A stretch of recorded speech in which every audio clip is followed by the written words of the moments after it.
choice. But I stand by freedom is options, it's choice. So when you take choices, right, I just think the people that bought into the vaccine bought into a bunch of lies. But, or we were just not that, or I wasn't scared. You're not scared of COVID. I'm not scared of a vaccine. There, we're both fearless women. Look at that. What are you going to say? You know. Okay, everybody, this is Ceci, and this is the Velvet Elvis podcast, where funny people talk about everything and anything, the good, the bad, and the ugly. And today with me, I have Karen Jones, another stand-up comic that I met while I was in Austin signing up for the Kill Tony show. Welcome, Karen. Thank you for having me. Yeah, I'm excited to be here. Super excited to talk to you. And it's funny how we met because when I was in line signing up, I saw you and I was like, oh, I know who that is. Like, she's been on the show. And I saw a lot of people. I was like, holy shit, I know these people, you know? But then you randomly came up to me and I was like, oh, look at this. I don't know. I'm very friendly. I remember meeting you, but what the motivation for coming up to you, I'm not sure, but I thought you looked interesting. Yeah, you were so friendly. Yeah, I like interesting people. I enjoy having an interesting life. And I try and be in the most interesting place I can be at any given time. And around the most interesting people. It's kind of my thing, always has been. So how did you, because you were, you know, you're a stand-up, how did you get into stand-up comedy? Well, it's a little strange. I have never done it before my first Kill Tony appearance. That's crazy. And my son moved to Texas during the lockdown. And he didn't want his kids in masks or any of the vax mandate stuff. Where were they? He moved his, in a place called Santa Ynez, California. Are you familiar with? Yeah, it's north of Santa Barbara. It's where Neverland Ranch is. The Bidens just famously visited there. Got it. Lots of celebrities. And then lots of people like me who just are people who were born into or married into the area.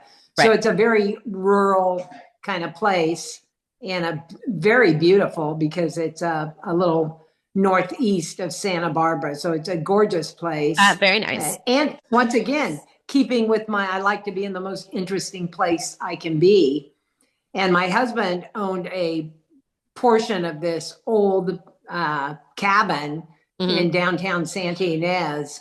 And in the 90s, I just said, let's go check it out. It's just sitting boarded up. Let's go there. Yeah. And as soon as I saw it, he said, well, we could never live here. The floor is rotten. The whole thing, it was very dilapidated. And I said, are you kidding me? I would much rather live in this situation than in a modern house in Bakersfield where we were living at the time. So we moved in there. We eventually bought out all the other family members who owned it. Okay. Unfortunately, at the height of the real estate bubble in 2006 is when we bought it. But my husband owned a big enough share that we did all right. Good. We ended up making it happen where we could be in the most interesting place I could be at the time. And it was just so fun. We live right at the four-way stop sign downtown in this super cool little town. Nice. Yeah, I'd see David Crosby every day. Oh, wow. Just so many people would come to, we had an annual party that turned into quite an event. And just got all kinds of random celebrities there. Oh, wow. And it was wild.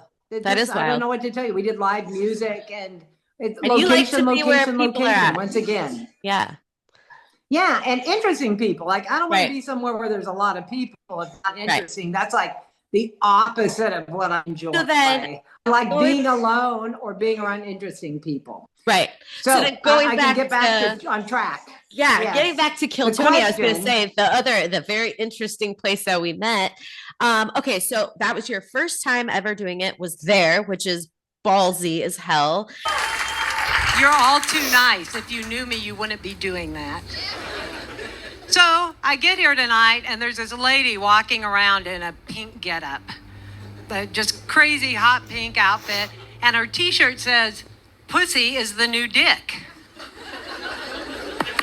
Which was news to me because I thought Karen was the new dick.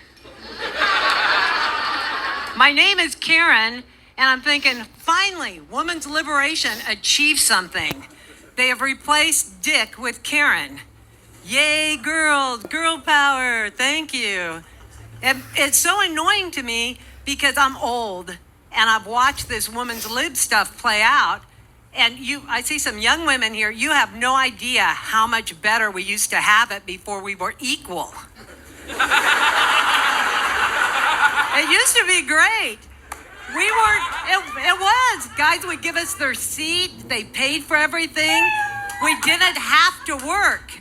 We could work if we got a little part-time job that didn't interfere with their work, which is good. And we liked it that they made more money than us. Because who do you think got that money? And how did it go? Like, how did you feel? First off, when they grab you, they bring you to the back. How does that whole thing work? Like, how did you feel going up? Okay, well, it's I've never won the lottery, but it probably feels a lot where it's just excitement, adrenaline burst. And the reason I signed up and had perfect attendance from the first Monday when Kill Tony moved from the Vulcan down the street to Joe Rogan's club, right. The comedy mothership. And that happened the first week in March of 2023. Yeah. So my son had been signing up at the Vulcan. He had never done comedy. And he was going through marital problems. You know, he and his wife and his 3 children moved out here. And she didn't like it. It just ended up not being good for their marriage. They started going through divorce. So I came out, helped. I was visiting regularly anyway, but I ended up staying and I went with him. I thought it was so cool when he would call me and drive home from the Vulcan and say, well, I didn't get pulled tonight. But my daughter and I were both sending him weird things from his life that we thought he could talk about and do a routine. So when I finally got out here the first week in March, when my son and his then wife separated, when it hit the fan, we went to Kill Tony. And I signed up and he signed up. And we continued to do that. But in the meantime, we're like, look, all these people standing around, all these comics. And, you know, there's like, at that time, about 150 people were signing up a week, maybe 180. And so we decided, because, you know, we famously started this little party in our cool hometown. Yeah. You just, you know, bring a microphone, make it happen. Yeah. So, I want to play. I want to play your clip of you at Kill Tony. I was hoping you were going to get up the night that I was there too. Let's see here. Hold on one second. Let's see here. Oh, this is my most recent a new minute from yeah. Karen Jones, oh, that's right. This everybody. Is the most recent one. Karen Jones. It is indeed that Karen Jones. Everybody already knew. I love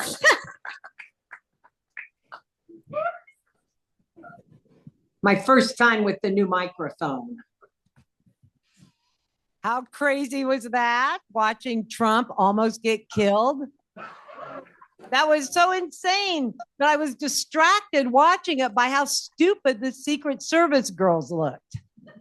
I watched it and thought, they are so worthless. They're doing nothing. And then I thought, if only Trump would just grab them by the pussy and then hold them up and use them as human shields. They could have looked so cool. They could have shown us their girl power. But don't think that the government is feeling bad and is going to back down on going after Trump and the people who support him. They're still going after P. Diddy hard. You know, they raided his house for being at the Capitol on January 6th. They did. They said that he was calling for an insurrection, going in and out of congressional offices. I was there. They're wrong. He was going in and out of congressional orifices saying, insert erection. Okay. So I love that you've been on Kill Tony. I love that you had the balls to do that. Now, okay? So when you're up there, you get your minute. How's Tony? What's Tony like? Did you get to talk to him like off stage at all? Have you, you know what I mean? Like when the I camera's have not spoken with rolling. him off stage, but yes, but not during my 4 appearances. He was doing a show at the Vulcan, and he invited me in the green room and gave me a little talk. And later, I think that he was preparing for his Roseanne introduction, because the show he was doing was with Roseanne at the Vulcan. And they gave us really nice seats. He was nice to my son and I. And he told me, it was after my first appearance, like not long at all after, a week or 2 or 3. And he said, you know that your appearance was very popular on my show. And I said, yeah, I saw in the comments, people liked it a lot. That was my first appearance that I'm talking about. Right. And he said, you know, if you stay strong and don't let these people get to you, you become stronger than you were when they came after you. So when people attack you, stand firm.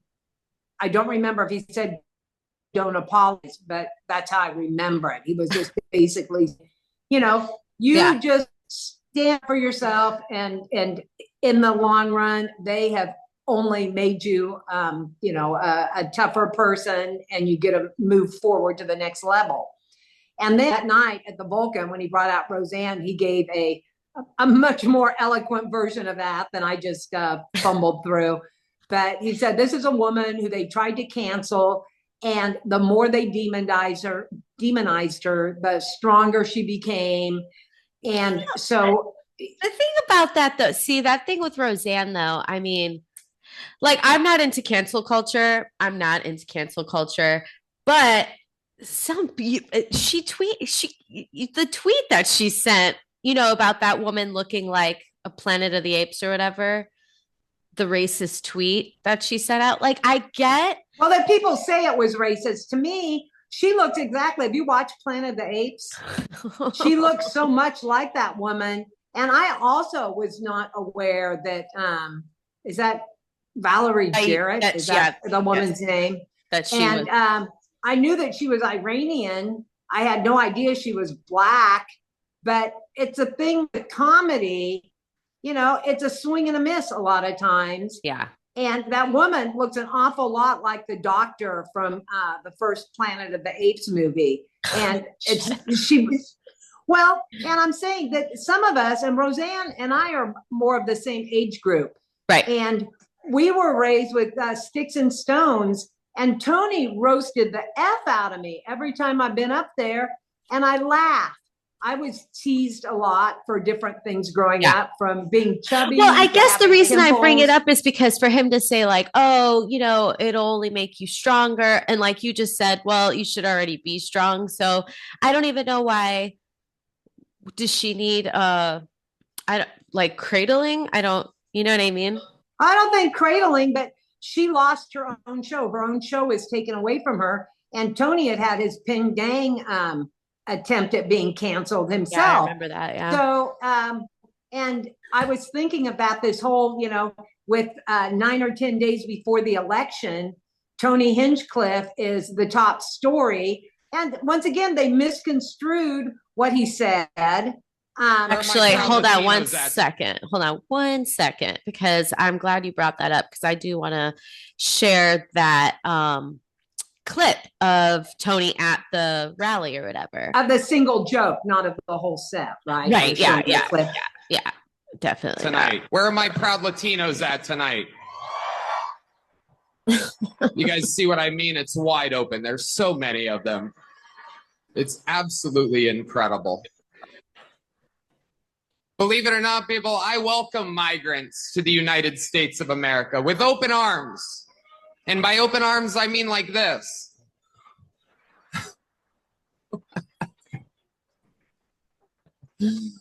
It's wild. And these Latinos, they love making babies too. Just know that. They do. They do. There's no pulling out. They don't do that. They come inside just like they did to our country. There's a lot going on. Like, I don't know if you guys know this, but there's literally a floating island of garbage in the middle of the ocean right now. Yeah. I think it's called Puerto Rico. So, and my people told me. So, sorry, 1 second. Okay. Tony, I mean, the lack of judgment, that's all. The lack of judgment there. Because if he wasn't at a political rally, it wouldn't have been as big a deal. You know what I mean? Like, it's the time and place for stuff. Well, it wouldn't have been a big deal at all because actually that's from his set. Well, that's what I was going to say. Like, when he does that joke. When you're on the Kill Tony show and that, you know, somehow it segued into something from somebody else, like he's quick, he's witty, I get it. But you're going to a political rally and the guy, Trump, is, you know, called a racist. And so you go with it was just bad judgment. Well, in your opinion, in my opinion, it was a funny set. And I think that when you're in this, what I call the silly season, people like to mischaracterize the other team. And I sense that you have a political bias. I think most of us do. Yeah. And going into this election, I was talking to a friend of mine who works and has been successful in Hollywood, primarily doing screenplay music. He has also written some screenplays, but his main bread and butter is doing the music for some pretty big movies. And he has always been, you know, he and I have known each other. He's a lot younger than me, but I've known him since grade school. And he comes from a very left of center family, mother a therapist, father an attorney, California native, worked in Hollywood for the last 20 years, but he has always been a pretty independent thinker. But he, voted for Hillary. He typically has voted Democrat, and he was telling me that he may, he is going to vote for Trump this time. And we talked about the reasons, and he said that his biggest dilemma is whether or not he should tell people that. Because it does come up in conversations. He's, in different small groups, meetings, people talking about the election. And he was going to talk to his business partner that owns their company and see if his partner would mind. Because he said, I don't like how stifled people are and that there's just one accepted point of view in entertainment. If you think about it, right, in entertainment. But going back to politics, okay, here's my thing because I want to talk about Tony a little bit because I'm obviously a Kill Tony fan. I watched the show. I went through. I haven't sensed that yet. It's interesting to me that you even wanted to be on his show. He doesn't seem like he would be in your wheelhouse. Well, I like comedy. Like I don't take offense to a lot of things. Like I get when a joke is a joke. Like I don't get offended by a lot of things. I have not seen evidence of that yet, though. Time and place. Well, I'm not offended. I didn't sit there and say, "Oh, what an asshole" or anything like that. I just think time and place. Like, I don't even know if a comic should be at a political rally. Do you know what I mean? That's not a setup for comedy. Like, it's just not even a place a comedian should be, unless you are there to endorse. Like, that's why you would be speaking at a rally. I would think is to endorse. Like Beyonce didn't sing, people didn't do, you know what I mean? Like, yes, there's a lot of disappointment. He should, well, that's fine. They can be disappointed. She didn't show up she showed up as to endorse, where Tony was there as a comic. And that's why I'm not like, oh, what the fuck? Because he did his set. It's just not the time or place for that set. Like, like not all the jokes, but some of those jokes I would have been like, skip that one for tonight. Keep that for Monday night. Yeah, comedy is very much subjective. Right. And I think the reason 100%. he was there for a couple of reasons. One is that I think that there are a lot of Kill Tony fans, and there is a lot of different, really big podcasts calling for Tony to come on, like a Tim Pool show, and Trump to go on Kill Tony, and the the Shane Gillis Trump and the Adam Ray Biden that were just at Madison Square Garden. Right. And so, we could talk about both candidates, things that we think that it would have been better had they not done. Here's the thing, though. This parsing comedy with a political lens is, well, that's why I don't even cool think to me. I don't think it's very cool. Right. That's why I don't even think he should have. Uptight. Right. He shouldn't have been there. They shouldn't even had a comedian there. I don't think. Yeah. In your opinion, I'd watch his set and laughed. And, it was the beginning, warming up the crowd, whether he should have been there or not. I like it whenever Tony does stuff, and I'm a huge fan. So, yeah, like I said, I watched the show. I've seen every episode. I went there to sign up. I want to sign up again. I have a good. But maybe because of the exposure he can give you, and not so much because you like him. Well, because he is a kingmaker. Well, yeah, yes and no. I mean, it he is a kingmaker. Well, it depends how people receive you. Like, that's still going to be up to people if they like you or not. Like, because Tony likes you, that would be great, but it's still up to you. Got to make your audience laugh. Like, he's not going to be the one there all the time. So, right, but they have millions of people that watch you. So, I mean, it really is an American Idol kind of comedy podcast. Oh, for sure. When you think of the kind of careers that have been made. It's like what was it? The talent search. Right. Right. I don't know. I don't watch television. No, this was from like in the 70s where they did like Star Search kind of thing. Yeah. No, totally is. And I appreciate that he gives a platform to comics just to like throw your name in, give it a go. I think it's awesome. That's why I want to give it a go. You think of Nathan Jared, Down syndrome comic. You think of Hans Kim, South Korean. You think of David Lucas, Black. You think of Cam Patterson, Black. You think of I don't think I don't personally give an opportunity to comedians who would not have had the opportunity. Well, I was going to say I don't personally think that Tony is a racist. I don't think he is. I think he just said the wrong joke at the wrong place. That's it. Literally, that's my opinion. Wrong joke, wrong place. That's it. Other than that, I don't think. Yeah, exactly. It's like who cares? Why make a big deal out of it? What it did was it led to a series of events that makes Tony part of the 2024 presidential history because of when people want to be making their closing arguments, either candidate, instead they're talking about a joke by Tony Hinchcliffe. I know, which made him a bigger name. It had the effect, even though people were mad, people who didn't know who Tony Hinchcliffe was or what Killed Tony was, got familiar with him really quick. Well, and it's funny too, because I thought that too, because I know that they looked over his set beforehand, and it was just interesting to me that he still. How do you know that went with that joke? Well, one, they talked about it on the Joe Rogan show, and then there was a couple articles that came out just who talked about it. Joe Rogan. And talked to Tony about it, and he said that they went over his stuff, and they I know what you're talking about. cut a couple.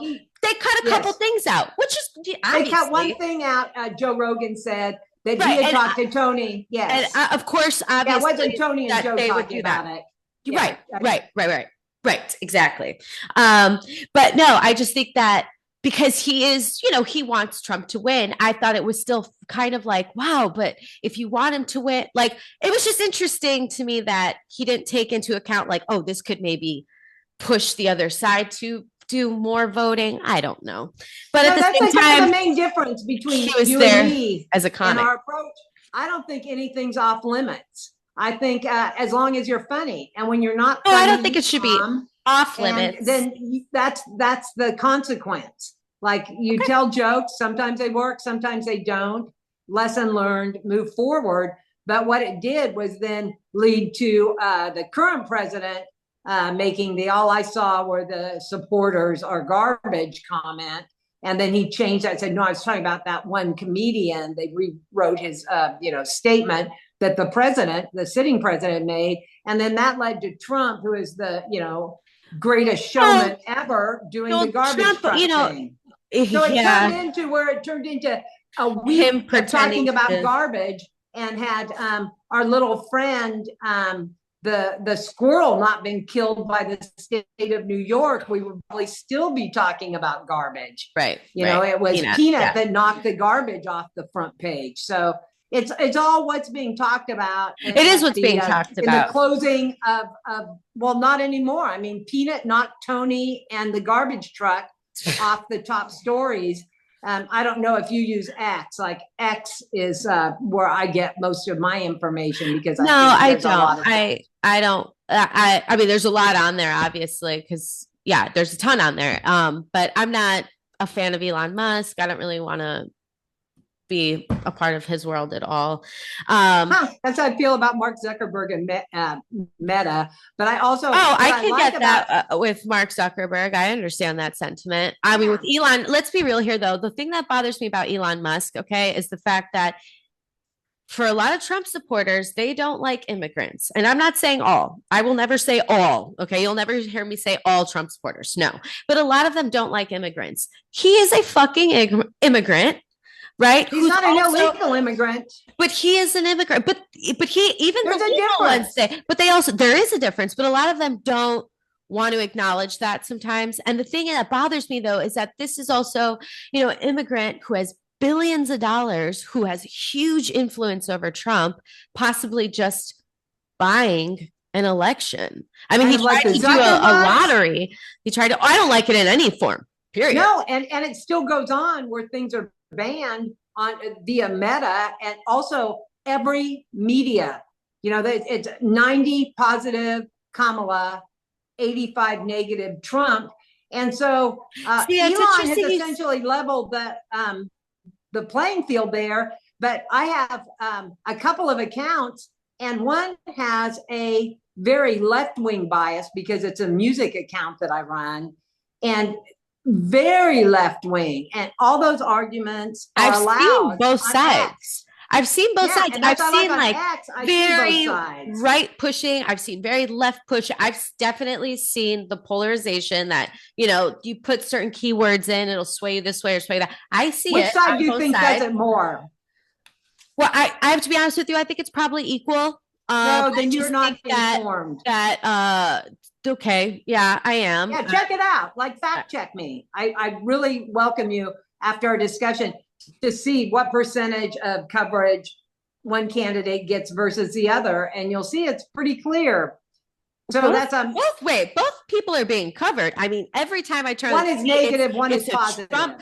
Well, I mean, when I'm turning it on, generally it's just Trump speaking. Like, it's just his rally happening. So, I mean, they don't need to sway me in any direction because I'm listening to what just he is saying.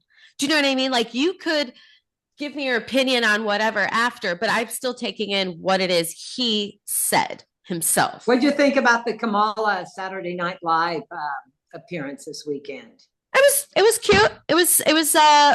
I mean, I'm not surprised. A lot of political. It was against the law. People have done it. Offer equal time to Trump, and that's kind of my point. Why is that against the law?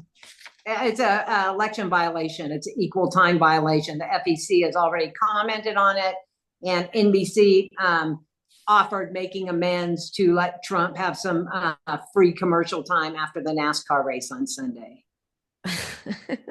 Okay, so all right, he'll get his time. Just on your fact check. He'll get his time.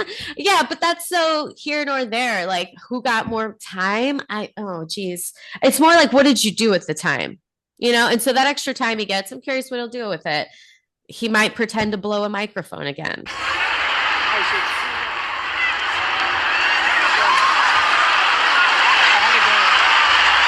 Or maybe he'll talk about how he's going to do what he wants, whether women like it or not. Well, I'm going to do it whether the women like it or not. I'm going to protect them.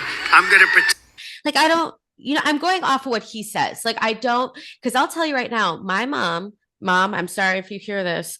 She is very liberal, okay? To the point where even I'm like, all right, I'm just going to fact check you really quick, okay? Because I have to do that for both sides. Like, I fact check liberals as much as I do Republicans. Trust, because people have bias, right? But I just want the facts, which is why most of the time I'm just listening to what he is saying. And he talks a lot without saying much. have a question for you though. I'm going to ask you your questions like about how you're feeling about certain things. So like, okay, I have a question. Do you identify as MAGA? Because, there's a difference, I think, between Republicans, between, conservatives, between MAGA, where do you stand on that? I want to make America great again, and I want to make America healthy again. And I love the MAGA Maha coalition of RFK Jr., Tulsi Gabbard, obviously President Trump, Elon Musk. I think he has, Brett Weinstein is one of my favorite podcasters. And I have really enjoyed seeing the people in a white. Do you identify as MAGA, right? No, you're putting words in my mouth. No, I'm asking. Make America great again, and I think it's a great. I identify as an individual. Okay. Like if you told me to say what kind of Republican I am, probably the Republican presidential candidate that I identified with the most was Barry Goldwater. But my family was part of the original President Lincoln's team. Okay. We were instrumental and involved in the old Republican Party. So I have a very long family history of being a Republican. My parents are both very civically engaged. So you're a Republican. And Donald Trump, but I'm an anti-slavery Republican. I'm a pro-freedom. People start calling us libertarian Republicans. Okay. I like Ron Paul a lot. And let me finish on Trump, that I think it's really clear that people understand. In the 2016 primary, Trump was my 17th choice, literally my last choice. My first choice was Rand Paul, and he was one of the first ones out. He didn't have enough support. I never voted for a Bush in a primary. I voted for Alan Keyes in 2000 and 2004 primary. I voted for Pat Buchanan. So then, given your history, why Trump? Like, what really gets you going about Trump? Well, it started, I had a final choice to make, and between Ted Cruz and Trump, and a very good friend of mine is Kinky Friedman, and he knows a lot of politicians. And one reason we're friends is because I have been around politics my whole life. Mm-hmm. And so I was telling him, I like Ted Cruz on paper, but there's something about him that just comes off too politician-y. And Kinky told me, I just had lunch with Ted. He's a great guy, but nobody with a nose that pointy will ever be elected president. And so when I walked into the voting booth, I just had that William F. Buckley voice in my head saying, vote for the most conservative candidate who can win. And I thought, wow, Trump just took out, 15 people in a primary. So I voted for him without being very sold. He was an old New York Democrat, a reality show guy. Like, there were a lot of things to not like about him. But what happened was when I saw all the most corrupt people, the insider, the anti-Ron Paul, anti-Rand Paul crowd of both parties come after Trump. And the more they attacked him, the more I liked him. Why do you think?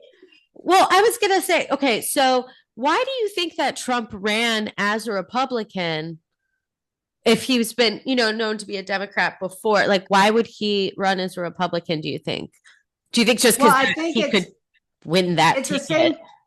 It's the thing that I have seen most recently with Tulsi Gabbard, who's, a lifelong Democrat, Elon Musk, RFK Jr. Now, RFK Jr., I believe, became an independent, but I think he may still be a registered Democrat. But Tulsi, in the last week or so, changed her registration, her party affiliation to Republican. And what I have seen is the woke element of the Democrats has taken their traditional, old school, regular pro-abortion, pro-union, pro-choice. You call it pro-choice. I call it pro-abortion because I didn't get a choice about vaccines or masks. Well, let me say that. Let me say something about that one, because when they did the vaccine mandate or whatever, I was like, that's not okay. I got vaccinated. but I was like, they can't do that. They cannot mandate that. Like that, I was so against it, fighting for you guys not to have to get it done. Because in my brain, I said, no, as a woman, I want my choice. So like they have to keep theirs. Otherwise they could just flip. Like they can't, no, let them not. No, that's great. I would have liked to hear more people say my body, my choice, but I didn't hear that. Well, that's the funny part though, is then I started hearing a lot of people on the other side started saying my body, my choice. And I was kind of like, that's really uncool because you don't want me to have the right to do what I want with my body. Do you know what I'm saying? Because I take I don't agree with what you're saying. You're pro-life. I think there's more diversity. You're pro-life, on the correct? Abortion issue. Okay, but you're pro-life, correct? I am anti-government. I think if somebody wants an abortion and a doctor wants to give an abortion, that's between them. I don't think the government should be saying right or wrong at all about it. Okay. I don't like. No, that's Karen. I'm with you on that 100%. That's same. I don't think the government should be involved in our healthcare of Neither any do I. kind, whether it's. But you and I, yeah. you and I are. And I see that diversity. I knew we would find common ground here. Well, and if you talk to a lot of people that have been, lumped in this deplorable garbage MAGA group, that there's a lot of diversity on the so-called choice issue, abortion issue, what you want to call it. We have a lot more diversity of opinions on the right. And so when things got really lockstep woke on the left, a lot of lefties became uncomfortable with it. And that's what, Brett and Heather. When you say diversity of opinion, when it comes to Roe v. Wade or pro-life, whatever, what do you mean by that? You mean because some people believe in restrictions and some people believe in in case of no restrictions. Some people, like when you talk to Republicans, there is probably, let's look at some high profile ones because I can tell you about, my friend, and that won't mean anything. But Tim Pool has been pro-choice and he's one of the, right-wing influencers. Uh-huh. And I would say that's probably true of just about all of the right-wing influencers I know. And Trump is not no abortion guy. So then do you have, but he did overturn the Roe v. Wade decision. Well, the Supreme Court did that. Yes. That he installed. I mean, let's be real here. They're politicians. They're playing politics. He knew what would happen. We all knew what would happen. So do you have a problem with the fact that he did that? No, not at all, because it's in states' rights jurisdiction where it should be. That's the 10th right that we have under the Bill of Rights, is that everything that is not specifically listed in the Constitution is sent to the states, and the states are our petri dishes. And if something doesn't fly, like Ohio has a really strict abortion measure on the ballot, it probably isn't going to pass. And some states do, and then the voters can vote out the people. It's how the checks and balances work. We should not have a tyrannical, top-down, centralized government. We should have states making choices and voters voting for the representative. See, I don't know. That's kind of American. I guess my problem is that also with the Roe v. Wade decision, a lot of it is driven by a religious aspect from the pro-life movement. A lot of them, are pro-life because it is life starts at conception and la la la la la. So with that, do you think that, because I do believe in separation of church and state, like severely separated. How do you feel about the separation of church and state? I think most people misunderstand what it means. It is a First Amendment thing, and I am free to think and believe. And that's where the censorship is very much in conflict with that. If I believe religious things, for the state to tell me it's not okay and I'm not allowed to believe that, it's a First Amendment issue. Well, that's what I'm saying. So when you separate of church and state is you do not want the church dictating law. But individual Christians, just like individual woke people can vote for whatever they want to, as can Christians. But I'm just saying, you as an individual. Okay. but I am very much pro-right. I love Jesus. I'm not a member of any church. I read the Bible. I love having theology discussions with people. I love Bible study. I think the Bible is our best, most influential history book that we have. And I love it. So I don't try and dissuade my friends from believing what they believe. Okay. I believe that God is the highest power in the universe, but I do not think he is a guy sitting on a cloud with a white beard dispensing punishment or rewards. I think God is just the highest value, whatever that is. I can't know. God is omnipotent. I am not.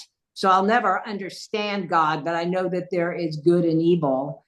And I know that the Bible has a collection of wisdom going through, 15,000 years, the so Old far, Testament to present.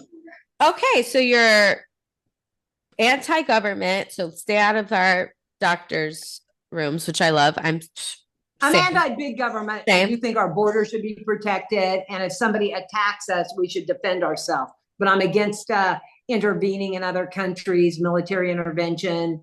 I'm very much small government. So it's not like I'm an anarchist that hates all government. I think that the Constitution and our founding fathers, as they are referred to, invented modern freedom and republic. Like we had Greek Republic, Roman, but this is the first time where the rights of the individuals took the power, right, and that government is to be subject to the consent of the people. And so our democratic republic is a beautiful thing. Our founding is wonderful, and that's what makes us such an exceptional country. 100%. And that's what scares me about Trump possibly becoming president, because the way he speaks, it sounds very anti-democratic in the way of, we're going to, police our political opponents or lock up journalists. Like, it sounds like he would go on like a revenge tour. You know what I mean? Kind of like what's happening right now. Steve Bannon, journalist, just got out of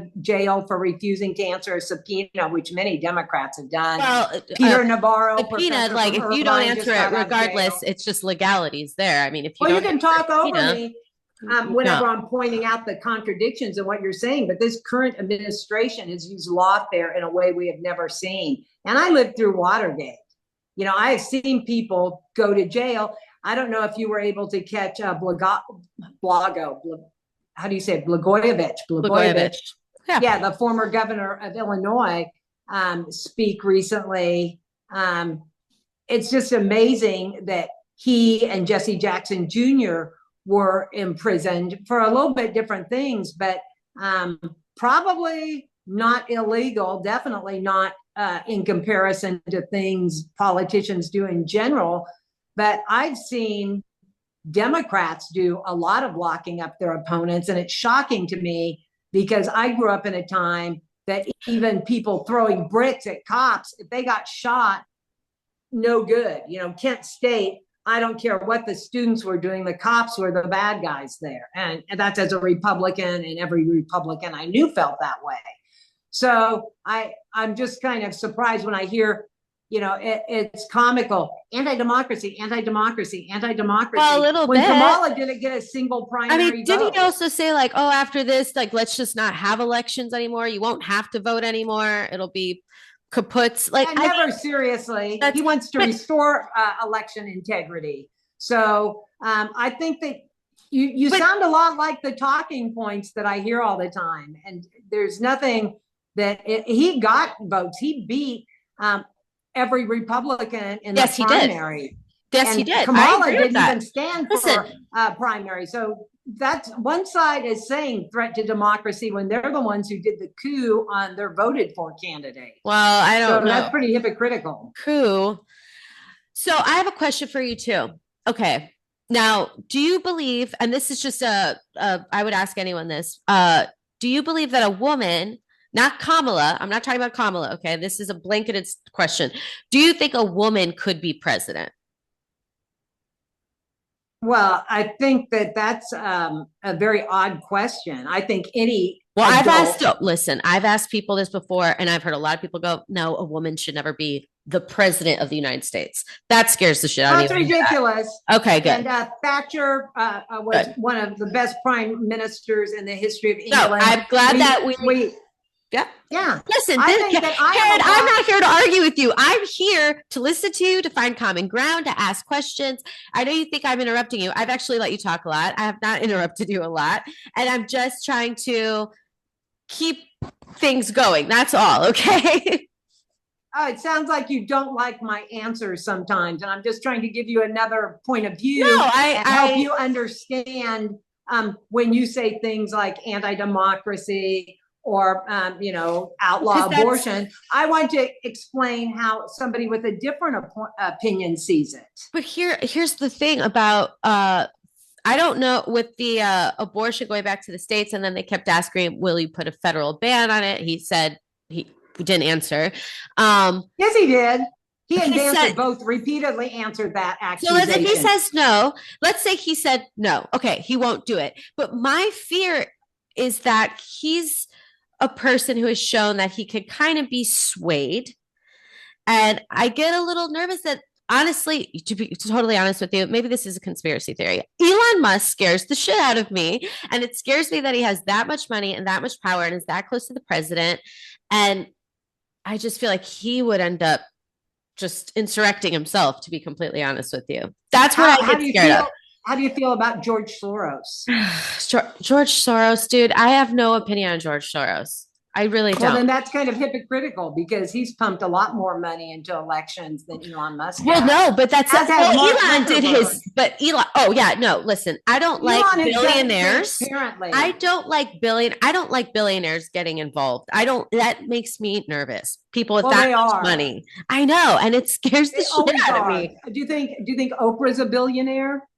She is. She's one of the richest women in the world, and she has 100% used her money and influence for Democrats in general, but particularly with Kamala. She was appearing with her today. Well, I mean, like I don't think. Kamala has raised significantly more money from the wealthy than Trump has, and she has spent already over $1 billion. She just has more support, I suppose, financial support. We'll find out tomorrow. We will. I'm very interested in how this is going to. I really have no. I have no idea. I have no idea. I am hoping for the best, preparing for the worst. Okay, really quick though. I wanted to ask you a few things. What did you think? And I'm asking you these questions because you're an educated person. You seem to be actually more open-minded than I thought. So when you heard him say, and I'm asking these questions, when you heard him say, and I need the honest truth here, Karen, do you think they're eating cats and dogs? I think that certainly is a possibility. Oh, no. Come on. Yeah. You think that the Haitian migrants up there are eating the cats and the dogs? I don't know if they are or they aren't, but I do know that my grandmother during the Great Depression stayed alive driving to California eating squirrels. That was the Great Depression. When people are poor. You just had to go to the Great Depression and squirrels as opposed to 2024, someone's cat or dog in their yard. Well, maybe you missed my point. My point is when people are hungry, and culturally, there are cultures that do eat cats and dogs. So when they come to our country, they don't always see that as a domestic pet. So, I mean, to me, that's a distraction. I don't know if it's happening or not, but I do know that Peanut the squirrel was seized by 10 to 12 government agents and euthanized. Listen, I'm not going to argue with you on that one, okay? So, no one's happy. And so why? It just doesn't matter. But no. I think that matters. Him saying that migrants are eating cats, that matters what the president says to the public. It matters what he says. Like, I'd like to smack him on the ass. I'd like to take him behind a building and beat the crap out of him. So people do say some terrible things as president. But I would say that the point that makes people concerned about that is there really are gangs coming in, apartment buildings taken over, increased crime. Yeah, but you do know that big cities running out of resources for our citizens. Specific town, and I know I'm sure you've seen like the town halls there and stuff like that, where all the locals are saying that they haven't had any problems with the Haitians, how their real estate has gone up, their jobs being actually filled now. Like they haven't seen a bad repercussion from that yet. Well, are you talking about Vivek Ramaswamy's town hall? No, I'm talking about like I was watching on MSNBC. No. It was like a public access of school town hall things, like where it's just public access. Yeah, no bias there. Parents going there to speak on behalf of whatever, like a town hall meeting. Yeah, Vivek Ramaswamy did town hall there, and that was not what I heard on the one that Vivek did. So that's what I'm saying. People can listen to different things, and that's why it's important to have freedom of speech. Because people used to tell me that actually, Karen, I want to know too about you. Where do you get your info from? So, like, what's your source for info? As I mentioned earlier, my number one source is checking news stories on X. I follow a lot of writers. And as I said, I have a left wing and a right wing leaning feeds there. And then I also, the first place I go in the morning is Real Clear Politics, because I would say they are center right, but they do a good job of saying Trump is the devil. Then the next phrase, Trump should be reelected. They pick a leading Huffington Post and then a Victor Hansen piece. They do a City Journal, and then they do what's the David Korn magazine, Mother Jones. Okay. So I like to go back and forth, because if I can't make the other argument, it weakens my own argument. Gotcha. I want to hear what the other people are saying, and then I independently fact check. It was funny, and on X they do community notes, and the funniest community note, since this was going to be a comedy podcast, I think I'll throw this in, but there was a community note on a post about Bill Clinton abusing women, and it said he ejaculated on interns and stuck a cigar up her ass. And X put a community note on it saying that it wasn't true, that he put the cigar in her vagina. And I thought that was pretty funny. It's like, good fact check there, because that is true. He never stuck it in her rectum. Okay. Well, that's good to know. Yeah, so community notes is a real thing, and you can put community notes on things that you disagree with. But I wanted to tell you that I'm a lot older than you, and I have had friends, I'm from California. A lot of my friends. You are from Cali, yeah. Yes, multi-gen, as a matter of fact. My father's family goes back to the orphan train post-Civil War. They two of my great uncles were original Bohemian Grove guys. I'm old California, but one of the things being around people who are independent thinkers, interesting people, I have friends that think the moon landing was fake. I had many friends during the Bush administration that, I'm going to get to that thought that 9/11 was an inside job. Do you know what I never said to them? Shut up. You can't say that. We're not. Oh, yeah, right. Like, do you know what I said when people said stuff like that? Tell me more. Oh, yeah, 100%. Well, that's why. Convinced or not convinced? No, I think I'm interested in hearing more. I do not believe the moon landing was faked, but if I found out it was, the main reason, and this is not a good argument, I understand, but the main reason I don't think it was fake is because I've been watching Buzz Aldrin for 60 years, and that guy seems so genuine. I cannot picture Buzz Aldrin. That's a good argument. No, I think it's a good argument to trust the astronaut who did land on the moon. I think but he could be lying. It's not actual proof. Yeah, but that's always been. And, and I argue that, and my friends who think it's fake, they're like, oh, come on, you can get anybody to lie, which is also true. The people that said 9/11 was an inside job, I thought it was just, Bush bashing, and I hated those wars. I thought Bush was stupid. I hated forming Homeland Security. Right. But I thought that Alex Jones and the inside job people were 100% just anti-Bush and truthers. And now I am way more open to the idea that there were people in our own government that were part of at least allowing, if not orchestrating that. So I'm open-minded. It's not, I'm not a team player. So with 9/11 being an inside job, I actually am going to use that as a segue to someone else who also thinks that and has been hanging out with Trump is Laura Loomer. She's the Nazi. I mean, and I'm calling her that because she calls herself that. I'm not putting, that's her words for herself. It's her being joking. It's a way that I might say something like, no, she like is aligned with national. Okay, well, I've watched her. I'm not a fan of hers. But yeah, I would not say that she is a Nazi or claims to be in any way other than making fun of the people calling Trump and his supporters Nazis. I'm hearing it different than you. But, once again, you have a bias, I have a bias, and that filters what we hear. Sure. I mean, I just, I go based off of what I see she tweets, like those are her words, whatever. But so are you believing the peanut? Does it scare you? Well, that whole thing, I'm so sad about. Like, my dad sent that to me. I want to talk about that is. It's fucked up. My dad was so mad. I was mad. That doesn't need to be politicized. Like, that's just not.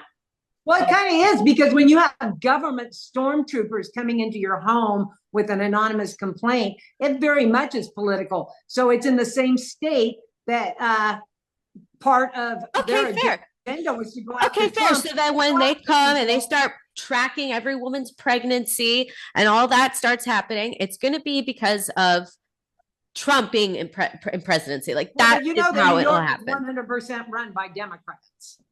So that was under a Democrat administration. Right, I'm not saying that. So I'm against big government. I'm not against big Democrat or big Republican. I am against big government. I don't have a side there. I don't like government overreach. Neither do I, actually. But what scares me, I guess, another thing about Trump that kind of scares me, though, is the fact that let me say this. Not every Trump supporter is racist, but every racist is probably a Trump supporter. People who have aligned themselves with him, or people he's also aligned himself with, does that worry you at all when you're voting for somebody?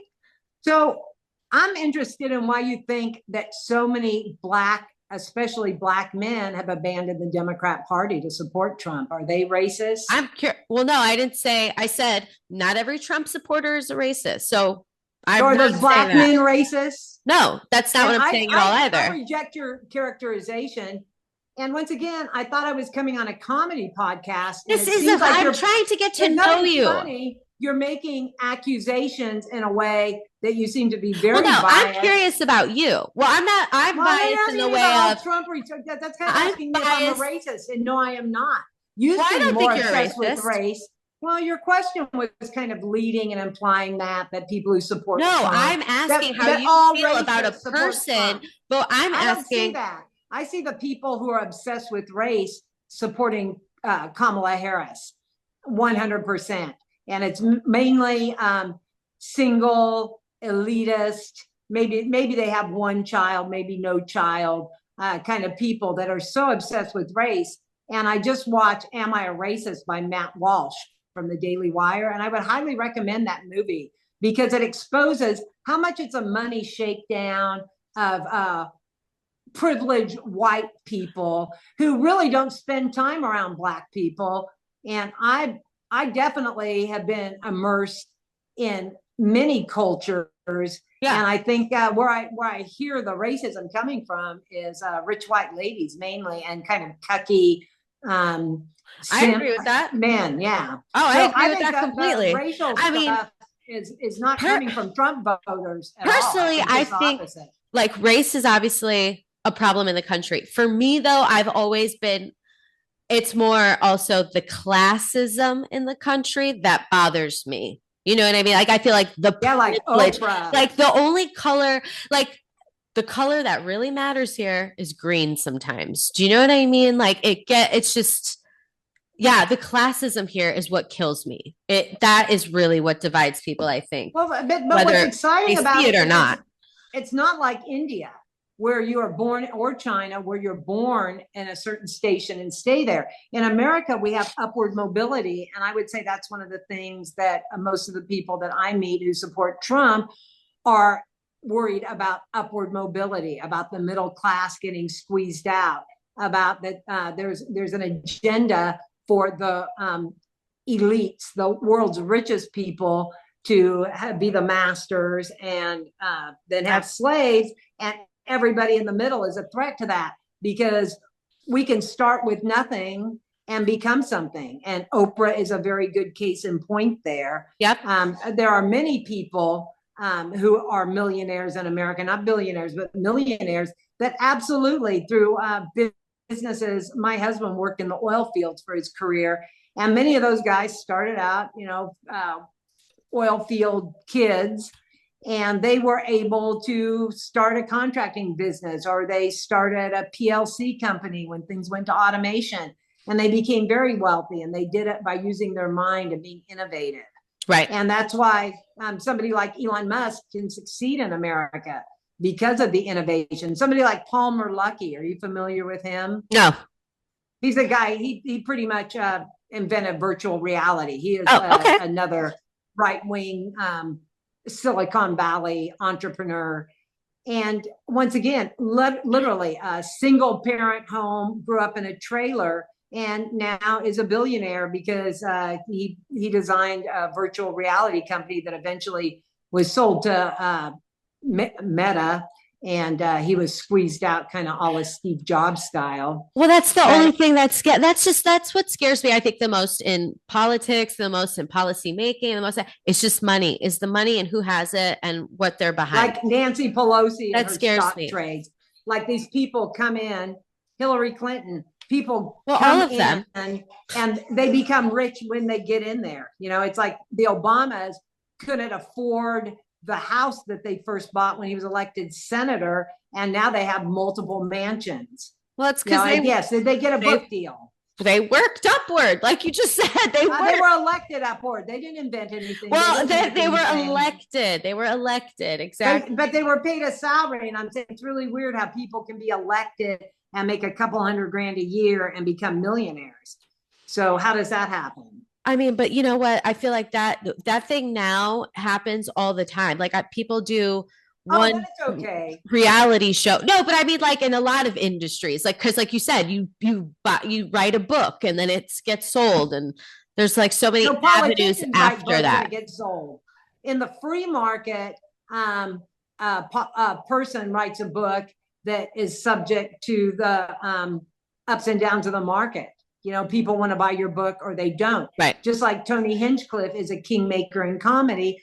Oprah was a kingmaker when she had her show with her book recommendations. Right. But even sometimes people who don't have anybody that give them that lift, which is great. And I'm not against Oprah or Tony Hinchcliffe elevating people who they like, but some people make it with nothing. John Grisham was an attorney, and he ended up doing all these great books, legal book mysteries, and now he writes all kinds of books.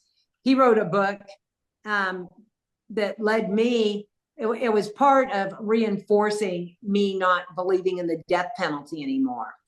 As a young kid, I believed in the death penalty, very Law and Order kind of, if you kill someone. I was going to ask you about that. Okay. I'm interested. It's a good example. A lot of Republicans believe in the death penalty, where I would say probably most Democrats do not. But that's an issue. Yeah. I see. I don't know if that's right or wrong. I don't know if it's right or wrong either. Democrats. I know that the people that I know who generally advocate for people on death row are not Republicans. Right. Sometimes they are, but rarely. And it's usually celebrities. But what brought me around to my thinking, I was already leaning that way because I noticed that it was always some poor 75 IQ getaway driver that was executed, and not the mastermind or not the wealthy person who could get the good attorneys.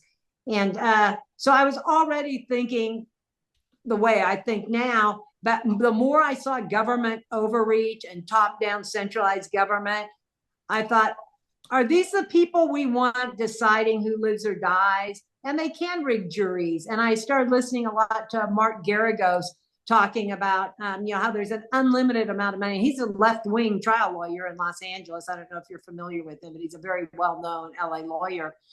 And he talks about how the prosecution has unlimited money, and he's trying to defend a guy with a set amount of money that he can spend to defend himself. So the government always is going to have a huge advantage in court. So I was already thinking that, I don't think I like the death penalty. And my mother taught us, I had the most bitchin' mom in the world. And she used to say, if anyone ever hurt one of my kids, I'd kill him with my bare hands, and I'd defy a jury to convict me. Yeah. So having libertarian leanings, I've always believed in jury nullification, but it was finally the John Grisham book that introduced me to the Innocent Project or Innocence Project. Oh yeah, I know the Innocence Project. Yes. Yeah. With the DNA. And so now I 100% am anti-death penalty, because I cannot trust the people who told me to take a vaccine and promised me that I couldn't get or give COVID if I got the vaccine. Why would I trust them on anything? Like I have lost so much faith in the bureaucrats. So I was going to say, you just have lost in the government. I get that. I definitely. Well, the bureaucratic part of it, the government system that was put in place by our founders is a good system, but it has to be full of good people, and it can't be run by deep state or by bureaucratic states. I agree with all of that. I agree that the Chevron ruling by the Supreme Court was great. It knocked down where bureaucrats can make law. Law has to be made in the legislature, and we have a very specific way that things become law. So the Supreme Court has done some very good things. Even if you are not happy with the Roe v. Wade, you should be happy with the Chevron decision. I didn't like the Obamacare decision. So, you win some, you lose some. But we did win, 51 years ago. So, I get tired of hearing, you win some, you lose some, or, oh, you lost, get over it. Yeah, but they lost that in 1970. What was it? 3? Well, that the Supreme Court sided on the side of slavery. So it's not like the Supreme Court isn't overturned sometimes. And it should be. And if the law is wrong, then the Supreme Court has an opportunity to find things unconstitutional. But, and a lot of conservatives are concerned with activist courts rather than just going by the law and interpreting the constitution. I mean, you can agree that was not the right choice to take it back to the state. Well, you say I could agree. I mean, I clearly don't. Well, I mean, I don't, but because you think that if a woman needs to get an abortion and the doctor agrees that needs to happen, that you're okay with it being done. So I didn't say needs. I said once. Once. Okay, once. If that's what they want and the doctor just right. If they choose. If these people choose. Okay, cool. So if these people. But the state gets to decide. But why do you think. More influence in the state than I have with the federal government. So then you think that it's better to have some states where they say no one's getting an abortion rather than having a country that says you have the choice? Because taking it back to the states took it away from a lot of people. Well, what states are you not allowed to get an abortion? Well, I mean, I'm not totally sure. Like with Texas, though, didn't they put their trigger laws in place? I mean, isn't it just like a 4-week, like times where women don't even know that they're pregnant? It's 10 or 12 and heartbeat, but then you also just drive over any state line. But that's just it. But here's the thing: abortions are expensive, and then you're asking them to either fly somewhere else. That's more money. They might not be able to afford to do the travel part of it, and then also a place to stay when you're recovering. Like it's much more difficult. Much more difficult. Well, I think I may have given this more thought than you. I don't know, just based on age, but also I had a sexual assault, a group sexual assault when I was 15 years old. I talk about and Kill Tony a little bit.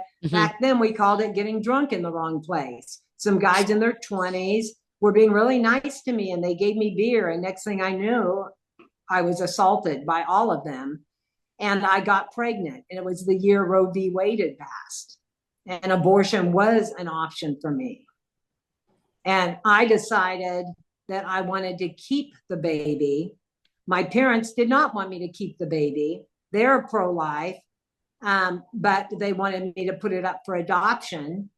And so I ran away from home and I ended up living at the Salvation Army in Oakland, California, which was East Oakland. There was an all-black part of Oakland, a very rough, well, where you would imagine the Salvation Army in Oakland would be. Right. And I lived there. I did not qualify for any welfare. Back then they had aid for families with dependent children.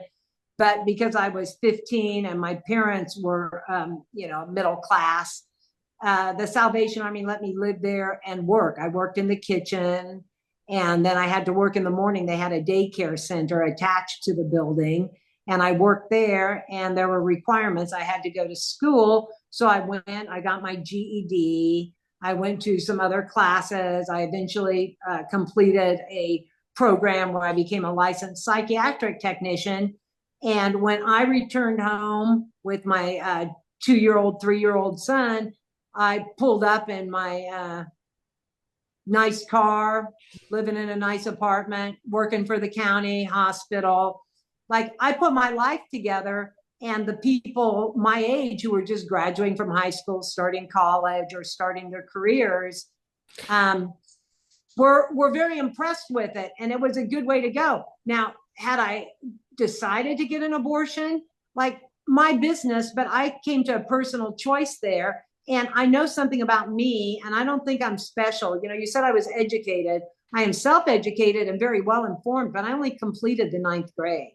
I was going to say, you're a little bit of in your case of your story there, that's like a unicorn. Like it's not an a American story. If not a lot of 15-year-olds, that's not going to be the outcome for them in that situation. You know what I mean? Are you thinking that they're not as good as me? They're just weak dum-dums? No, not at all. I think they're 15 and that's a rarity to have a 15-year-old be able to leave home and get a job like that. You know, that's a very I didn't get a job. I went and lived at the Salvation Army. Well, I Salvation borrowed $20 and I could either go to San Diego or Oakland, and I picked Oakland, not knowing where I would go or what would happen. Turning out the way everything turned out, you know that's not. And you know why that is? It's because people are given so many options and babied so much. Where I was raised by the people who literally beat Hitler. They weren't Hitler.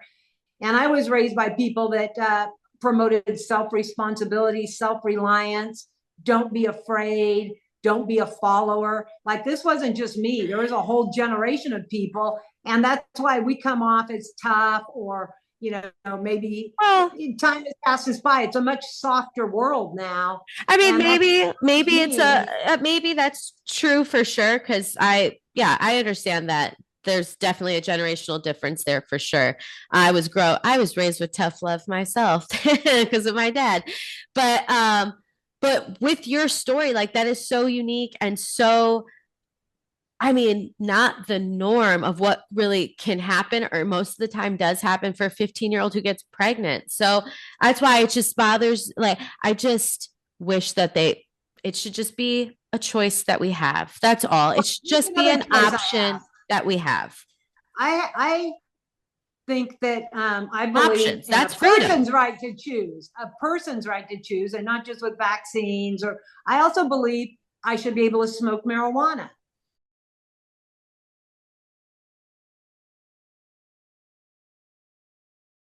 And in California, it was decriminalized when I was probably your age.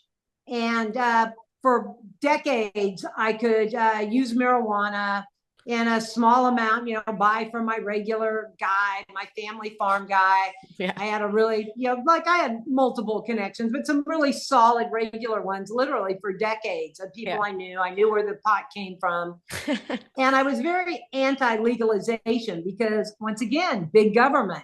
And I knew that it would end up looking like liquor laws, and it did. And if you ever want to feel like a criminal, go buy some weed in legal California. They scan your driver's license. They track every gummy, every strain. Yeah. And so it doesn't feel legal. It felt free and legal before it was legal. Now I feel like a criminal buying it. I don't dig it at all. But now here in Texas, I can't smoke weed. And federally, it's a crime everywhere, even though the feds aren't fighting California on it. But I'm not being able to smoke marijuana. Where is my right to choose? Like, I don't think smoking marijuana is nearly as big a choice as terminating a pregnancy. No, but we should have the options. I mean, that's what I think freedom is having options. It's having choice. When you don't have any right across the board, not just baby scraping. Yeah, all of it. I agree with vaccines too. I was on that side of it as well. I did get vaccinated by choice, but I thought that it should be a choice. That I did. Well, it was for me. I'm a pureblood, but where I was going with the marijuana thing, that was very important to me. I have smoked marijuana for 50 years. Yeah. I have not been able to smoke it for the last year and a half.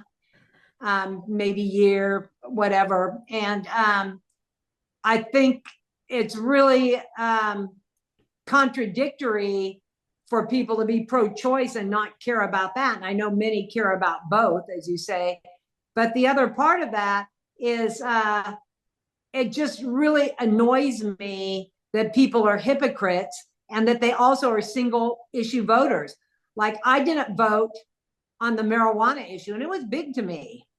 Right. Like, wanting to smoke weed, I would never say the Republicans are anti-drug or anti-marijuana. They can't have my vote, even though I agree on the tax cuts. I like Prop 13. There are a lot of things I like, but they won't let me smoke pot. They'll put me in jail for marijuana, so they don't get my vote. Like I say, I find what works for me the best, and then I work from the inside. I run for office. I have lost more elections than I've won, but I keep trying. I get out there, I participate, I walk for candidates. I'm not a person that just sits at my keyboard and talks about it. I get in that process, and it hurts. It stings to lose. Losing hurts more than winning feels good. And people. All right, Karen. All right, let's talk about the insurrection. I'm not going to ask a lot of questions, honestly. Well, it's not an insurrection. I want you to lead me through the day. Okay, so when did you decide to go to the rally? Like, did you guys, when did you decide, let's go to the rally when he's in DC? I don't remember the exact date, but I believe it was, I would just guess, early December. It was not long after he announced that he was going to do a rally. And my husband and I both went. My husband had never been to Washington, D.C. I said, I'm going to go to this rally. Do you want to go with me? And he said, yeah. So we went to the site and RSVP'd. We bought our tickets. Some other friends went. And anyway, so a few of you guys went. That's fun. Yeah, well, they were flying out of LA. They were some of my Hollywood friends. And so actually, not all. They lived in Southern California, but they didn't all work in entertainment. Yeah. But we all stayed in the same motel, but they took a flight out of LA. My husband and I flew out of Santa Barbara. And anyway, it was a very fun trip, very festive. And if you have to, I haven't talked about this much, but I did a lot of Tea Party organizing. I was going to ask. I've worked the fairs.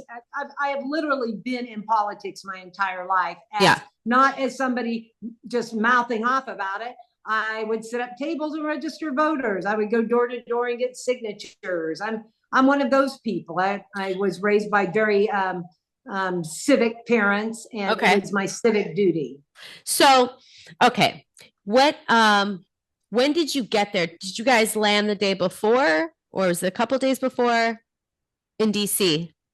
I believe it was the day before, but it could have been a couple. Like we were there for, I think 4 days. I think it was Tuesday, Wednesday, Thursday, Friday. Okay. But, you know, it's been just about 4 years ago. I know, which is crazy that Yeah, this isn't it much crazy time has that gone by. didn't start arresting the misdemeanor nonviolent people till the sentencing would hit right before the election? I don't know what to say about that. Everything is Yeah, RSVP. uh, The FBI came to my like- house quite soon afterward. did they? I was very public about that I was going to go. And just so it was not a That's what I was secret gonna sneaky ask. thing. That's what I was gonna ask. Okay, so when you guys decided to go there, and you had your other friends meet you and stuff, did you guys, when you went, what was the plan? Like you guys We were were going to go hear the speakers, Yeah. which there were a lot. You know, there were, besides President Trump, there was at least a dozen other speakers. I would guess, and you'll get different estimates, but there were pretty close to 1 million people there.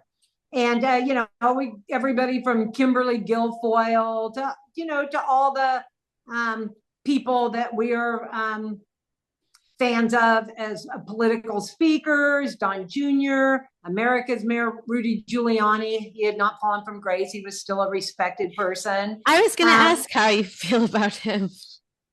But well, I mean, I think just, that he got caught up much in the way I did, where he has been mischaracterized, called an insurrectionist. I had no plans of stopping anything.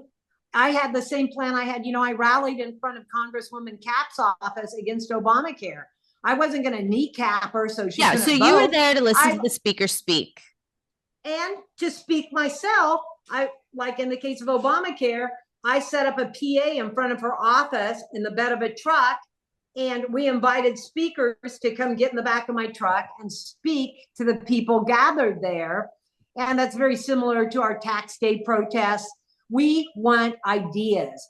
I have never been part of anything that was violent. We always had got $1 million rider on my homeowner's insurance, so then, I can do these things and make sure that I have insurance. Well, at what point then during his speech, because the way that things have like transpired, at what point in his speech did you notice people starting to filter towards the Capitol and away from him at that point? I couldn't really say. You know, we went through the speakers, and then he said, let's all march peacefully to the Capitol.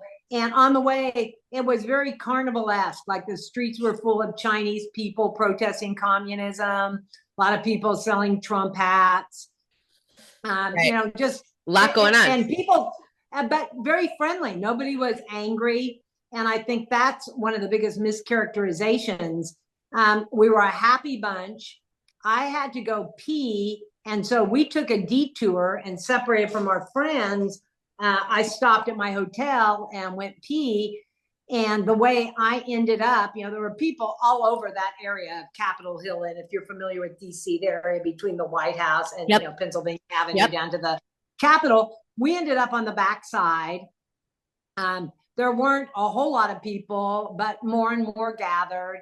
And so I sat, I'm a little bit short. And so I sat on a planter where I could see over people's heads, and more people were coming behind. And then all of a sudden, everybody just pushed forward. And this was in the area where the sidewalk in front of the Capitol was. Mm-hmm. And so the group moved forward, and I literally slid down this marble thing and just about fell. And it was the packness of the crowd that kept me upright. And we walked up the stairs, and we're at the back doors of the Capitol. You know, it's a round building. Right. And we were just milling around talking about the different reasons why we thought the election was stolen. I had been placed in a group. Once again, I know a lot of interesting people. And a writer friend who had been at my house for Thanksgiving and had brought his girlfriend, who was the admin for a very well-known congressman. He put me in this group earlier, but anyway, it was a point of interest where a lot of people were talking about the numbers didn't add up. There's no way that, Joe Biden is more popular than Barack Obama, and these mailing ballots, they can't be checked. So anyway, he put me in this group called the Dead Voter Society. And it was fascinating. I was one of about 100 people, and I was the least talented, biggest unknown in the group. I was only there because of who I was friends with. Uh-huh. And so they put me in a subgroup where we were checking congregant living that had 100% voter turnout, all Democrat ballots in nursing homes. And that was with a head statistician from Claremont McKenna College. So a lot of these people were college professors. And so people were reverse engineering. Some were computer engineers. Some were political people. Some were law enforcement people. And they were investigating the steal. And so when we heard this Stop the Steal rally, I thought, oh, I'll go to that. Invited my husband and went. But that was, I thought it was stolen. Thing, though, is that when you describe it, like you're like, you went to pee, whatever. I walked up the stairs. I almost fell. But you're making it sound like there was no violence. There wasn't any. But we know that there was, because like there's just video evidence of cops getting crushed in those doors.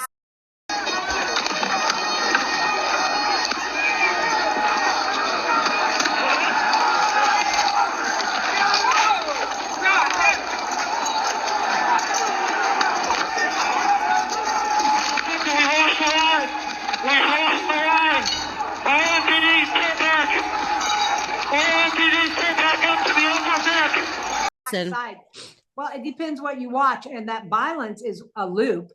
But I was on the backside of the Capitol, and the pictures that you see of people hanging on the wall on the front side, I wasn't on that side. How did you get in? I'm speaking the doors. So have you been to the Capitol before? I've been to the Capitol once. Okay, well, I've been there multiple times, and there's doors all around the building, and it's called the Rotunda, and then it leads into Statuary Hall. So anyway, there were a bunch of guys, I would say 20 to 40 guys that were wearing flak jackets and those black Antifa helmets and army boots, and they had gas masks around their neck. And on the back of these black helmets that you see them wearing Antifa had white tape that said Trump across the back. And some of them had Trump t-shirts on under their military style vests. You don't think they were actual Trump supporters? Oh, we didn't see any of them at the speech, I'll tell you that.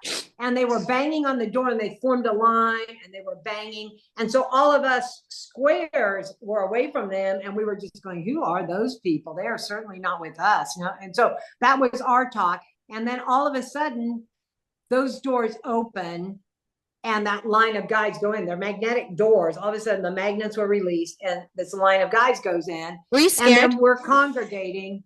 Well, here's where I got scared is when they started firing flashbangs. And I later in films that I saw that they were doing that a lot more on the front than the back. And there was a gal about your age standing near me when the first one went off, and she burst into tears. And I tend to get calm when there's a crisis, maybe because of hospital experience, maybe because of just my whole life history. But I took this girl and I said, we're not going to be killed. We're going to be okay. And I just took her and stood behind one of those big column beams. And my husband and I had become separated temporarily, and he found me behind this beam. And so we were all just hanging on talking about how weird it was. And then all of a sudden, all these nice people like us, not like the ones that we knew weren't with us, that went in, these nice people started coming out. They hadn't went in our door, but they were coming out our door. And they were very touristy, pro-Trump. None of them had weapons. They were just people, coming out with their Trump t-shirts. And so my husband, well, let me finish how it was that we went in. We went in at 3:02 p.m. All politicians were long gone by that time. And this is all part of the, the closed circuit TD, which we can't see, but this is what was on the arrest warrant. They gave my lawyer, I don't remember how many terabytes of film to look through, which, would have been billed to us. And it didn't matter. There was 100% conviction rate. So there was no point in trying to fight the charges. Got it. But my husband was greeting all these people coming out. Going, what was it like in there? Was it fun? And everybody's nice. And except they were the velvet rope people coming out, the people that you saw the pictures in the velvet rope. So I turned to my husband and I said, do you want to go in, honey? Because I had been in the Rotunda Statuary Hall. I've had private tours. I've been in the Senate dining room. I've been in the speaker's office when Paul Ryan was been there, done that. Yeah, well, I mean, I wouldn't have went in. I only went in when Paul Ryan was because Steve Womack, congressman from Arkansas, was giving me the big shot tour because I'm friends with a really big donor. So, I mean, when I have been in, and I also didn't have to go through any security to get in that time either. I mean, you talk about it's who you know. Well, it's that way for both parties. And I went in Kevin McCarthy's office as well. This Womack guy was taking us in places, nobody but congressmen beyond this point, chapel. But in this particular instance, I just wanted my husband to see Statuary Hall. And it wasn't very crowded. And there were policemen at the door. And I can't prove this without access to those terabytes closed circuit. But, you know, I was talking to a friend yesterday who's done a lot of Tea Party stuff with me where we always get permits from the police. We stand in front of the vet hall, back the blue during Black Lives Matter. And I've asked all my friends, both on the left and right, is there any scenario where you can see me because I'm part of a mob pushing past police or entering a building when a policeman has told me to stay out? That's just not in my DNA. So my husband wanted to go in, and I saw people were coming in and out without any police saying no. And I said, is it okay if we went in? And the policeman indicated we could. And that was part of the nice policemen. There were nice policemen and mean policemen, and they were grouped at the time. Here's the thing, though. What do you think? Because you can, I wonder, some of the people that did break into the Capitol definitely were armed. Some of them did go there. No, go ahead and pull it up. Pull up Pelosi and Pence. I mean, there's got misinformation. Well, you can talk about the footage. Go ahead and play it on your show. I mean, even if you like. There's bludgeoned, beat, and berated police inside the Capitol and out. Amid a fog of war and a fog of chemical spray, this haunting image emerged from outside. A gallows erected on the west front of the Capitol with a bright orange noose.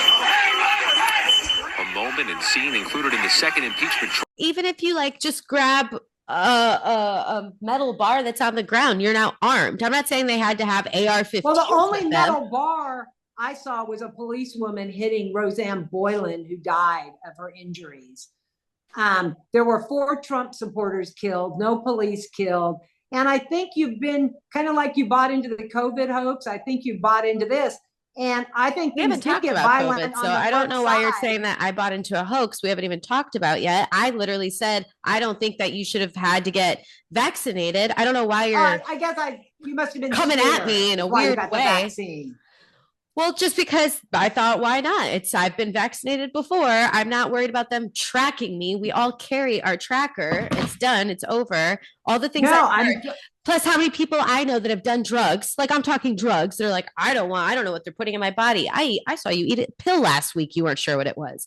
So with the vaccine stuff, I wasn't scared of COVID. I didn't see a dead body. So that was my thing. That's fine. And I was just more in case my grandma, I was just trying to just take one for the team for me. And again, it's a choice. I think everyone should have had a choice, but I stand by freedom is options. It's choice. So when you take choices, right? I just think the people that bought into the vaccine bought into a bunch of lies.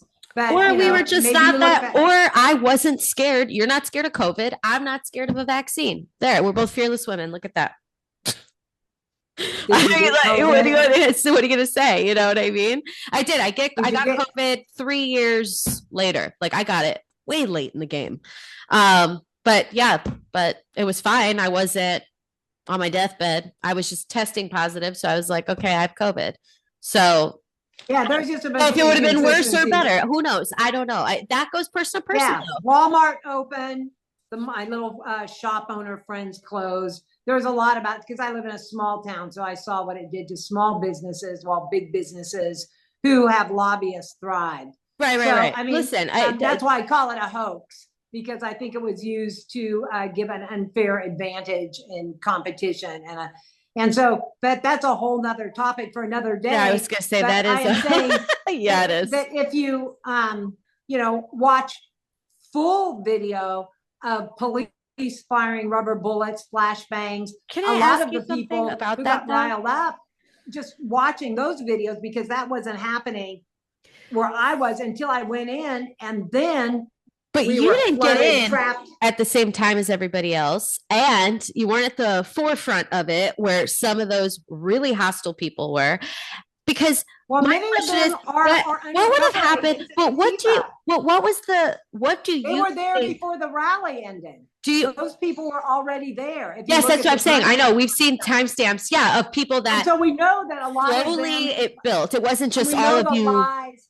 No, we know the lies of the shaman that they call him, the QAnon shaman, that he was let in and escorted around by police. Have you watched those tapes? He was 100% railroaded. So I'm saying, my question is, what was the plan? What was the plan? But what is the plan of that? They get inside. Let's say that everybody's still in their seats and they hadn't evacuated people. I don't know. I think. What do you think would have happened? What was the plan? The plan was to get. Well, no, I think that the people that were there when the politicians were there were undercover plants and Antifa to set the trap for Trump people so they could say it was an insurrection. I think the insurrection happened with the voter fraud, and the cover-up was January 6th. So you think that committee. So this is my belief. I have a much different. So you think that there were Antifa actors there? I think there were a lot of undercover FBI, undercover government agents. Do you think they were MAGA supporters and Trump supporters there, though? No. You don't think any of the people that I don't think the Trump Capitol supporters were doing that at all? You don't think any of them were Trump supporters? Not that we're doing the violence. Maybe some were, but not the ones I saw. I'm only going on my first account thing. You weren't there. The part where I was and saw. Yeah, but these people themselves. Yeah, but we know a lot of people that were there that are Trump supporters, because these people post shit online. Like, they post their own videos. You know what I'm saying? You mean like the lectern guy? I don't know. Hearing the lectern. Oh, no. The most famous guy. Yeah. He ended up doing 4 months in jail, but he picked it up as a photo prop and posted it on Facebook. A lot of people did that stuff, but there may have been some assholes. I didn't see those. I was around a very large number of people that day, and everybody was very nice and peaceful. Well, why do you think that if it was Antifa actors, like, why haven't we seen that? Like, why hasn't there been names named, and why haven't, because maybe the people running the show would be going to jail. But the people running the show at the time, Trump was president still. This whole thing was to try and stop him. The FBI. The people who did the Russia hoax, the people that signed on saying Hunter Biden's laptop was Russian disinformation, which we now know is a lie. So there were a lot of people that have an interest in keeping the war machine going and keeping their insider trading bets going. And but Trump, if all of that was, but how? He had been president for 4 years. What was disrupted for them? Well, I can tell you one thing. One of the ladies that I met January 6th had worked for Health and Human Services since 1980. And she said that Trump was the first president that ever held people to the rules. And that's why she supported him.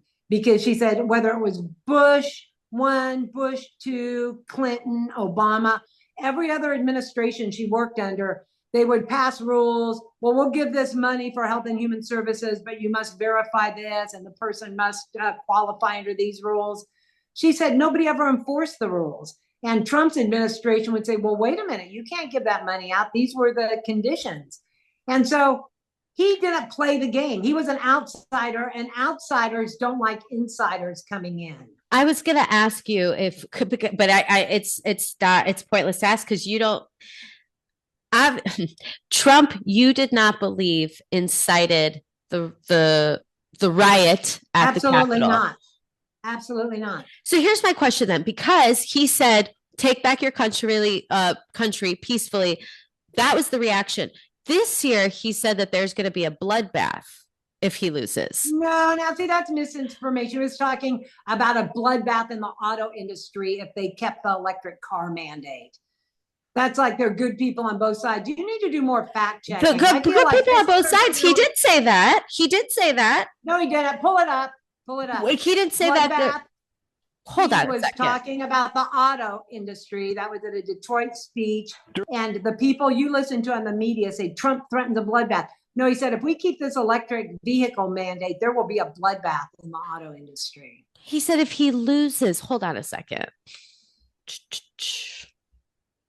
Where are you? Sorry, Karen, give me 2 seconds. Well, it's so often repeated, you would think it would pop up easier. You think it would be pop up? Sorry, hold on. During a campaign rally in seriously new to this. Okay, there's that.